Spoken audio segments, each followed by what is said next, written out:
तो इस वीडियो में हम लोग बात करने जा रहे हैं बाय वेब होस्टिंग के बारे में।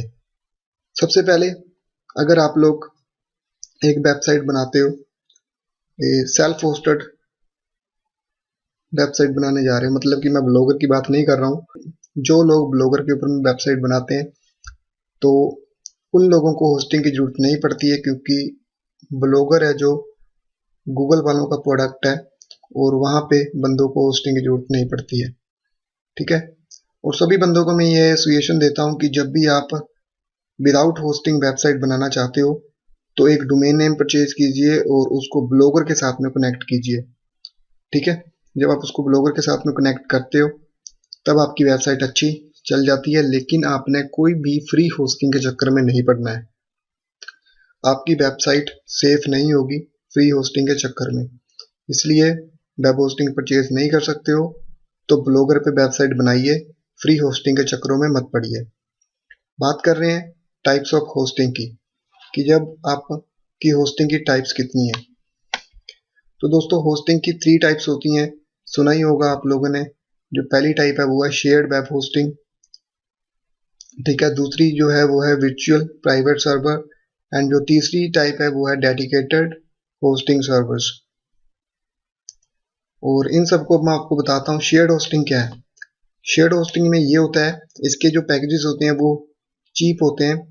और दोस्तों ये शेयर्ड वेब होस्टिंग है जो काम कैसे करती है, इसमें आप लोग क्या करते हो, और लोगों के साथ में एक सर्वर को शेयर करते हो, मतलब कि एक ही सर्वर के ऊपर में बहुत सारी वेबसाइटें बनी होती हैं और वहां पे आप उसको शेयर करते हो सर्वर को। You share the server with multiple websites. अब वर्चुअल सर्वर की बात करूं मैं, you lease A separate virtual server, one physical server is split. Virtual server मतलब कि शेयर्ड होस्टिंग से थोड़ा सा ऊपर आ जाता है, लेकिन उसमें आपको अलग से एक स्पेस मिल जाती है, आप लोग खरीदते हो। तो ये शेयर्ड होस्टिंग से थोड़ा सा ज़्यादा यानी कि कॉस्टली होता है। उसके बाद में हम बात करते हैं डेडिकेटेड सर्विस की। ठीक है। डेडिकेटेड सर्विस की बात करूं तो मैं, you lease an entire physical server not shared with anyone.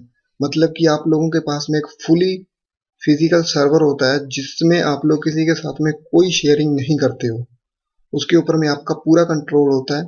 और ये 2 टाइप्स के होते हैं, एक मैनेज होता है और एक डेडिकेटेड होता है।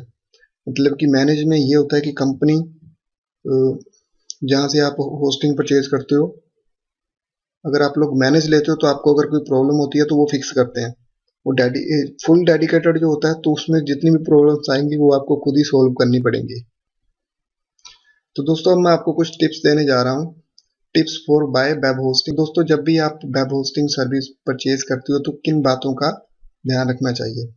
सबसे पहली बात आ जाती है सर्वर लोकेशन, मतलब कि आप किस होस्टिंग कंपनी से होस्टिंग लेने जा रहे हो और उसका जो सर्वर है वो कहाँ पे है।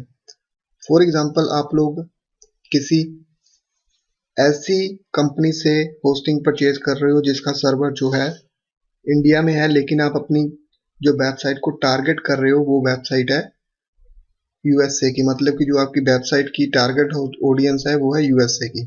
तो आप लोग इंडिया के बजाय कोई ऐसा सर्वर परचेज कीजिए, ऐसी वेब होस्टिंग सर्विस को परचेज कीजिए कंपनी से जो कि यूएसए सर्वर लोकेशन बेस्ड हो। तो दोस्तों अब दूसरे नंबर पे हम लोग बात करते हैं अप टाइम, और जिसको हम लोग कह देते हैं मार्कअप टाइम। और ये 99.99% होना चाहिए। जब भी आप कहीं से परचेज करो तो आपने ये देखना है कि वो 99.9 है कि नहीं है। ठीक है। तो जब भी आप परचेज करो इसको ध्यान में रखो। अब ये क्या होता है कि कई बार ऐसे होता है कि उनके जो सर्वर्स हैं वो डाउन हो जाते हैं, जिनकी वजह से आपकी जो वेबसाइट है वो भी डाउन हो जाती है। और गूगल के क्राउलर को क्या होता है कि आपकी वेबसाइट को क्राउल करने में जब वो क्राउल करता है तो उसको फिर दिक्कत होती है, तो वो आपकी वेबसाइट की रैंकिंग को डिक्रीज करता है। ठीक है। वो सोचता है कि इसकी वेबसाइट तो लोड ही नहीं हो रही है। तो इसलिए आपने कोई भी कहीं से भी जब भी वेब होस्टिंग परचेज करनी है तो आपने ये ध्यान में रखना है कि जो उसका मार्कअप टाइम है वो 99.9 हो। उसके बाद में जो तीसरे नंबर पे बात है वो है ग्रेट कस्टमर सपोर्ट की।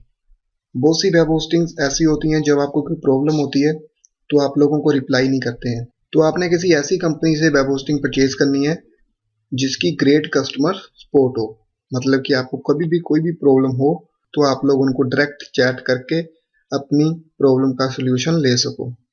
उसके बाद में buy from well known company, मतलब कि किसी ऐसी कंपनी से वेब होस्टिंग परचेज कीजिए जो कि जानी मानी कंपनी हो, जिसको बहुत से लोग जानते हों, जिसके ऊपर में बहुत सारी जो वेबसाइट्स हैं वो ऑलरेडी होस्ट हो।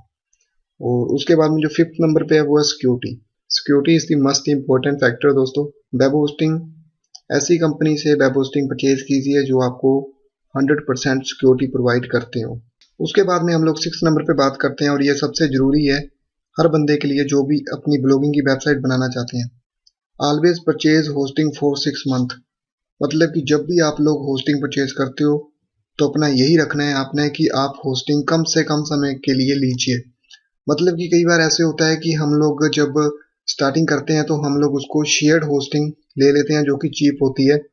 शेयर्ड होस्टिंग हम लोग साल के लिए ले लेते हैं।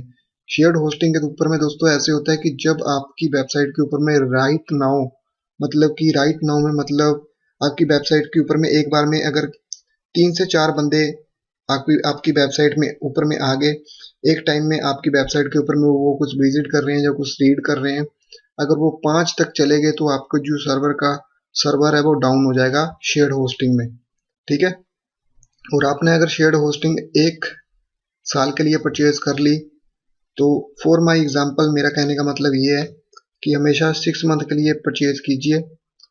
अगर आपकी वेबसाइट के ऊपर में आपको लगता है कि ट्रैफिक आने लग गया है तब आप इसको इंक्रीज कर सकते हो किसी और में, मतलब कि इसको वर्चुअल प्राइवेट सर्वर ले सकते हो, डेडिकेटेड सर्विस ले सकते हो।